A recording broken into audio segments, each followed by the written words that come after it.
আসসালামু আলাইকুম। প্রিয় দর্শক, আজকে আমি আমাদের আইন, আমাদের বিচার বিভাগ, আমাদের বিচারক এবং আমাদের বিচার যারা প্রার্থী, তাদের কি অবস্থা চলছে দেশে, সেটা নিয়ে কিছু প্রশ্ন করতে চাই। আমি জানি এটা খুবই একটা সংবেদনশীল ইস্যু। এটা নিয়ে অনেক প্রশ্ন করা না করার সঙ্গে আদালত অবমাননা অথবা আইন অবমাননা এই সমস্ত জিনিস থাকে। কাজে আমি মন্তব্য করতে চাই না, আমি কেবল প্রশ্নগুলি করতে চাই। আমার মনে এই প্রশ্নগুলি এসেছে। আমরা বিভিন্ন সময় দেখেছি যে আমাদের দেশে প্রধান বিচারককে নামিয়ে দেওয়া হয় এবং সেটা আবার একজন আইনজীবী হাইকোর্ট প্রাঙ্গণে দাঁড়িয়ে দম্ভের সঙ্গে উচ্চারণ করেছেন। আমি ফজলে নূর তাপসের কথা বলছি। উনি বলেছিলেন যে একজন প্রধান বিচারপতিকে তারা নামিয়ে দিয়েছিলেন। সেটা নিয়ে পরে আদালত অবমাননার অভিযোগ উঠেছিল, মানে রিটের মতো হয়েছিল। তৎকালীন প্রধান বিচারপতি বলেছিলেন তিনি বিষয়টা দেখবেন। সেই বিষয়টা আদৌ দেখার আগেই উনি অবসরে চলে গেছেন। তারপরে আরও একজন প্রধান বিচারপতি এসেছেন, তিনিও অবসরে চলে গেছেন। আমার জানা মতে সেই আবেদনটা, সেই বিচারের আবেদনটা এখনো প্রত্যাহার করা হয়নি। তাহলে সেই বিচারটা কি হলো?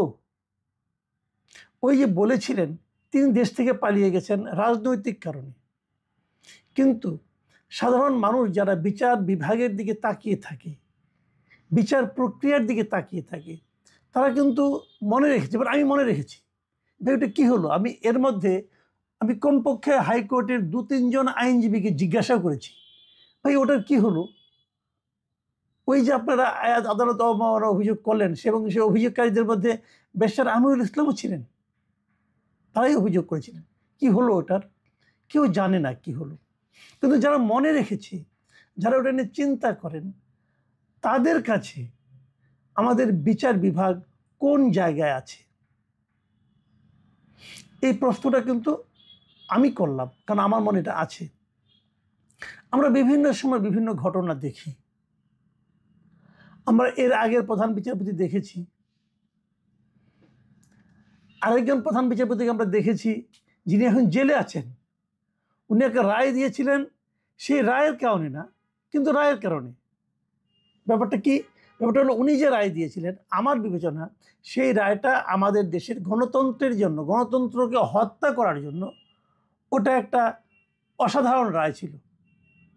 এবং সেই রায়টা যে ঠিক ছিল না, এটা আবার এখনকার হাইকোর্ট, এখনকার সুপ্রিম কোর্ট, তার পূর্ণাঙ্গ বেঞ্চ কয়েকদিন আগে সিদ্ধান্ত দিয়েছে যে ওই আগের রায়টা ঠিক ছিল না। তো ওই প্রধান বিচারপতিকে যদি আপনার বিচার করতে হয়, এরকম একটা ভুল রায় দেওয়ার কারণে বিচার করতে পারেন, গণতন্ত্রকে হত্যার জন্য বিচার করতে পারেন, কিন্তু তা না করে তাকে যাত্রাবাড়ির একটা হত্যা মামলায় আসামি করে ওনাকে আপনারা জেলে ঢুকিয়ে রেখেছেন। আমাদের বিচার বিভাগ নিয়ে আলোচনা করা যেতে পারে এই কারণেই, যে আসলে কোনটা ঠিক। উনিও তো প্রধান বিচারপতি ছিলেন, আবার এখনও প্রধান বিচারপতি আছেন। তারা এই বিচার, ওই আগের বিচারকে ভুল বললেন, তাহলে ওনাকে ওই কারণেই তো তার বিচার হতে পারে। তা না করে একটা হত্যা মামলা, যে মামলার সঙ্গে ওনার কোনো যোগাযোগ আছে বলে দৃশ্যত আমাদের কাছে মনে হয় না, হয়তো পরবর্তীতে প্রমাণ হতেও পারে, আমি জানি না কি হবে। তো এগুলো যখন ঘটে, তখন সাধারণ মানুষ বিচার বিভাগ সম্পর্কে কি ভাবে? মানুষের মনে কি এই ধরনের চিন্তা কাজ করে না যে বিচার বিভাগ, ক্ষমতায় যারা আছেন তাদের দিকে তাকিয়ে থাকে? এমনকি মনে হতে পারে না? আপনারা মনে করতে পারবেন ডক্টর ইউনূস সাহেবের একটা মামলা ছিল, ওনার ৬৬৬ কোটি টাকা কর ফাঁকির মামলা। সেই মামলায় কিন্তু হাইকোর্টের রায় হয়েছিল যে ওনাকে এটা দিতে হবে, এবং সেই রায়ের পরে আপনারা জানেন যে হাইকোর্টে অনেক রায় কিন্তু সঙ্গে সঙ্গে পূর্ণাঙ্গ রায় লেখা হয় না। রায়টা হয়েছিল, সেই পূর্ণাঙ্গ রায় লেখার আগেই সরকার পরিবর্তন হয়ে গেছে। যখন ডক্টর ইউনূস আবার সরকার প্রধান হয়েছেন, তখন কিন্তু ওই বিচারক যিনি রায় দিয়েছিলেন, তিনি আর রায় লিখতে বিব্রত বোধ করেছেন। কেন? কেন? উনি তো রায় দিয়েছেন, এটা লিখবেন না কেন? সেই রায়টা কি হয়েছে, উনি কেন লিখলেন না? উনি কি এখনো বিচারপতির পদে আছেন? উনি কি বিচারপতির পদে তারপরেও থাকতে পারেন? কারণ আগের বার যে রায়টা দিয়েছিলেন, তাহলে ওই রায়টা হয় পলিটিক্যালি মোটিভেটেড ছিল, অথবা পরে যখন উনি বিব্রত বোধ করলেন, তাহলে এই যে বিব্রত বোধ করাটা, এটা পলিটিক্যালি মোটিভেটেড হতো। কোনটা? আমরা জানি না কিন্তু কিছু, কিন্তু প্রশ্নগুলো কিন্তু আমাদের মনে রয়ে যায়। এ ধরনের প্রশ্ন যত জমতে থাকে, তত কিন্তু বিচার বিভাগের প্রতি সাধারণ মানুষের আস্থা কমতে থাকে। আমি সাম্প্রতিক দুটো ঘটনা বলবো। একটা ঘটনা হলো, কদিন আগে বিএনপি নেতা অ্যাডভোকেট ফজলুর রহমান, তিনি একটা মন্তব্য করেছিলেন এই আন্তর্জাতিক অপরাধ ট্রাইব্যুনাল নিয়ে, এবং সেই মন্তব্যের প্রেক্ষিতে ওনার বিরুদ্ধে একটা আদালত অবমাননার মামলা করা হয়েছে এই আন্তর্জাতিক অপরাধ ট্রাইব্যুনালেই। উনি যতটুকু বলেছিলেন, আমার যতটুকু মনে আছে, উনি বলেছিলেন যে এই ট্রাইব্যুনালটা গঠন করা হয়েছিল 1973 সালে, এবং গঠন করা হয়েছিল যে যুদ্ধ অপরাধীদের বিচারের জন্য, যারা যুদ্ধ অপরাধী ছিল, মানবতা বিরোধী কাজ করেছিল, তাদের বিচারের জন্য। এবং এই ট্রাইব্যুনালের নাম আন্তর্জাতিক অপরাধ ট্রাইব্যুনাল হয়েছে। মানে আন্তর্জাতিক শব্দটা এখানে থাকলো কেন? থাকলো এই কারণে, যেহেতু ওই যুদ্ধের সময় 71 সালে যে মুক্তিযুদ্ধ, সেই সময় একাধিক দেশের লোক এখানে জড়িয়ে গিয়েছিল। তাদের মধ্যে কেউ যদি অপরাধ করে থাকে, কোনো যুদ্ধ অপরাধ করে থাকে, তার বিচারটা একটা আন্তর্জাতিক ট্রাইব্যুনালে হওয়া উচিত। এই জন্যই আন্তর্জাতিক নামটা ছিল। তখন পাকিস্তানিরা এখানে জড়িত ছিল, আমাদের দেশের লোক জড়িত ছিল, কাজে এই জন্যই এই নাম হয়েছিল। এবং উনি বলেছেন, মন্তব্য করেছেন যে এই ট্রাইব্যুনালে শেখ হাসিনার বিচার হওয়া ঠিক নয়। অন্য ট্রাইব্যুনাল হতে পারে, শেখ হাসিনার বিচার আলাদা ট্রাইব্যুনাল হতে পারে। উনি এ ধরনের একটা কথা বলেছেন, উনি ওনার মতো করে বলেছেন। সেটাতে আরও কী কী শব্দ ছিল, কী কারণে আদালতে অবমাননা হয়েছে, এটা আমি বলতে পারবো না, কিন্তু ওনার নামে আদালত অবমাননার একটা মামলা হয়েছে। সেই মামলায় একটা শুনানি হয়েছে এর মধ্যে, এবং শুনানি হওয়ার পর আদালত ফজলুর রহমান সাহেবের আদৌ আইনে ডিগ্রি আছে কিনা, উনি বার কাউন্সিলে কিভাবে এসেছেন, ওনার আইনের উনি আইন হিসেবে আইন প্র্যাকটিস করতে পারেন কিনা, এগুলো নিয়ে প্রশ্ন করেছেন, এবং পরবর্তী তারিখ দিয়েছেন। সেই দিন ওনাকে এই সমস্ত সনদপত্র নিয়ে হাজির হতে বলেছেন। দেখুন, আদালত যদি মনে করেন তাকে অবমাননা করা হয়েছে, সেটা হতেই পারে, ওনার সেই জন্য প্রতিকারের ব্যবস্থা আছে, উনি তাদের ডাকবেন, কথা বলবেন, সব ঠিক আছে। কিন্তু আমার প্রশ্ন হলো যে ফজলুর রহমান সাহেবের সনদ ঠিক আছে কিনা, এটা নিয়ে প্রশ্ন কেন? এটা আমার জানার খুব ইচ্ছা। একজন লোকের সনদ না থাকলে উনি গত 30-40 বছর ধরে হাইকোর্টের মতো জায়গায় কিভাবে প্র্যাকটিস করছেন? উনি তো ওনার তো একটা বার কাউন্সিলের সঙ্গে তো ওনার একটা যোগাযোগ আছে, উনি তো তার মেম্বার, তাই না? বারের মেম্বার তো উনি, সুপ্রিম কোর্ট বাড়িতে উনি ভোট টোটও দেন।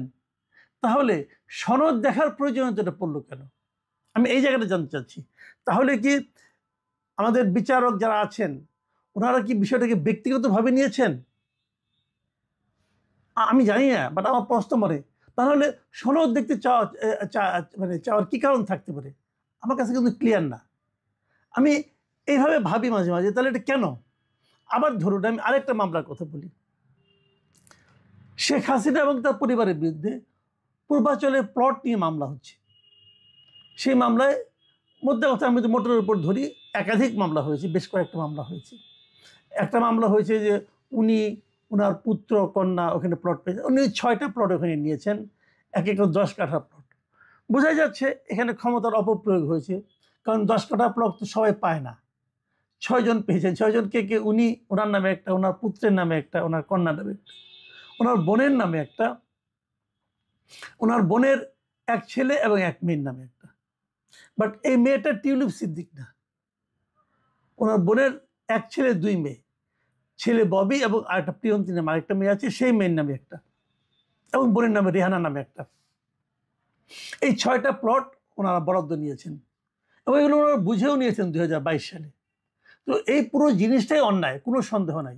আমি মনে করি যে এই সময় ওনাদের প্লট নিতে হবে। আর যারা বিদেশি নাগরিক, ওনাদের দেশে থাকেন না, এরা কেউই থাকেন না, উনি ছাড়া আর কেউই থাকেন না, তো ওনাদের তো এই দেশে প্লট নিতে হবে কেন?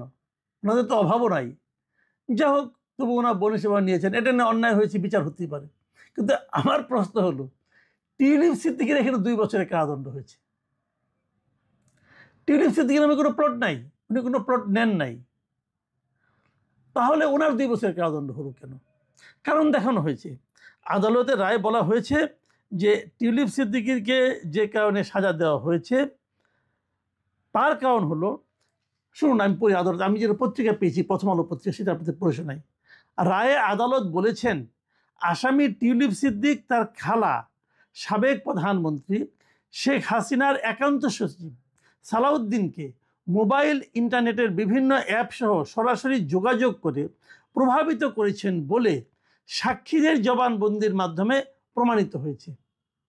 মানে টিউলিপ সিদ্দিক প্রভাবিত করেছেন তার খালাকে অথবা খালার কর্মচারীকে, যে কাউকে প্রভাবিত করেছেন। এখন আমার কথা হলো যে শেখ হাসিনা যখন শাসন ক্ষমতায় ছিলেন, ওনার ইচ্ছাই তো দেশে আইন ছিল, এই জন্যই তো ওনাকে আমরা স্বৈরাচারী বলতাম, ফ্যাসিবাদী বলতাম না। উনি যা চাইতেন তাই হতো, ওনার ইচ্ছাই আইন ছিল এই দেশে। তো উনি ওনার বোনকে প্লট দিবেন, বোনের ছেলে মেয়েকে প্লট দিবেন, এই জন্য টিউলিপ সিদ্দিকীকে প্রভাব বিস্তার করতে হবে তার শেখ হাসিনার উপর? এটা কি বিশ্বাসযোগ্য ভাই? শেখ হাসিনা কি তার বোনের চেয়ে বোনের এই মেয়েকে বেশি ভালোবাসেন যে টিউলিপ সিদ্দিক বলবে তারপর শেখ হাসিনা শেখ রেহানাকে প্লট দিবে, ববিকে প্লট দিবে? এটা কি গ্রহণযোগ্য? কে সাক্ষী দিয়েছে? এখানে কি টিউলিপ সিদ্দিকের পক্ষে কোনো উকিল ছিল?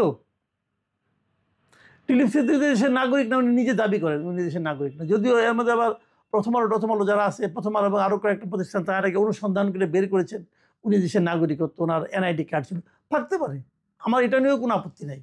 কিন্তু আমার কথা হলো যে শেখ হাসিনাকে টেলিফোন করে টিউলিপ সিদ্দিকী রাজনৈতিক প্রভাব খাটিয়েছেন এবং সেই প্রভাবের কারণে টিউলিপ সিদ্দিকীকে 2 বছরের জেল দেওয়া হয়েছে এবং তাকে অর্থদণ্ড দেওয়া হয়েছে। অর্থদণ্ড অনাদায়ে আরও কিছুক্ষণ আরও সাজা বছরখানেক বাড়বে। তো এই যে কথাটা হলো, যে কোনো কিছু সাধারণ মানুষকে জিজ্ঞাসা করেন, তারা প্রথমে প্রশ্ন করবে যে টিউলিপ সিদ্দিকীর নামে কোনো প্লট আছে? এখানে উনি তো প্লটে আবেদন করেন, উনি প্লট পাননি, তাহলে ওনার সাজা কেন? আদালত মনে করেছে দেওয়া উচিত, আদালত দিয়েছে, আদালতের দেওয়ার এখতিয়ার আছে, কোনো সন্দেহ নাই। কিন্তু প্রশ্ন যেটা, সেটা হলো যে এই রায়ের কথা শুনলে পরে সাধারণ মানুষের ধারণাটা কি হবে?